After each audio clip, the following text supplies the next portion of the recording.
Гости, скъпа, прекрасна, красива Дили. Изключително щастлива съм, че балета на Софийската опера открива сезона с такъв празник. От името на ръководството и от мое лично ти пожелавам, Дили, още много творчески успехи, дълголетие и да винаги да бъдеш така красива.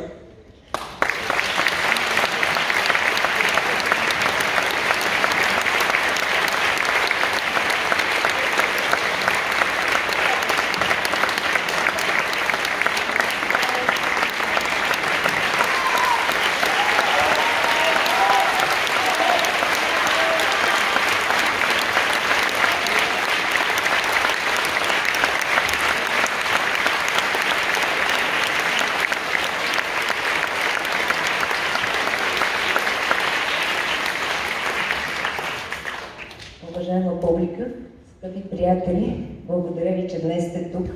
Тази част от представлението ми се струва най-трудна. Подготвила съм си нещо.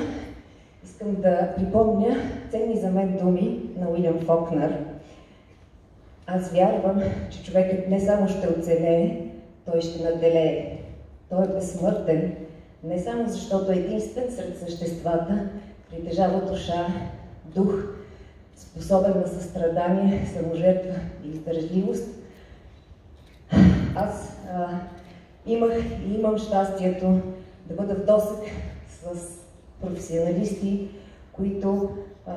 на които със сигурност могат да бъдат приписани тези качества. Имах късмета да работя с невероятни, забележителни артисти, педагози, хореографи, репетитори и партньори. От всеки съм научила по нещо, всеки ме обогатил като личност. И за да не става тази реч прекалено дълга, се постарах да благодаря на всички в програмата към спектакъла.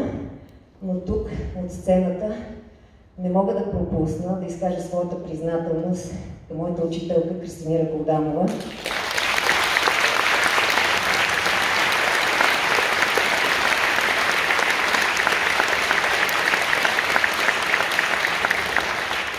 Благодарение на нея обикнах балета и тя винаги е намирала точните думи и подход, с които да ми подскаже концепцията или детайла в изграждането на конкретна роля.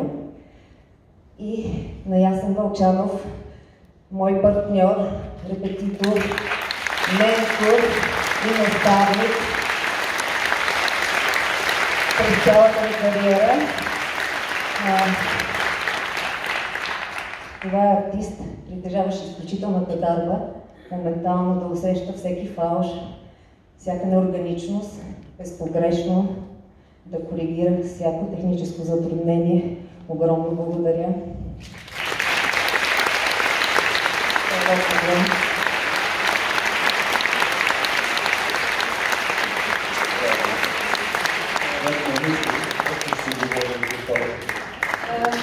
Сигурно. Всъщност, идеята и организацията на това събитие са на Сара Нора Кръстева.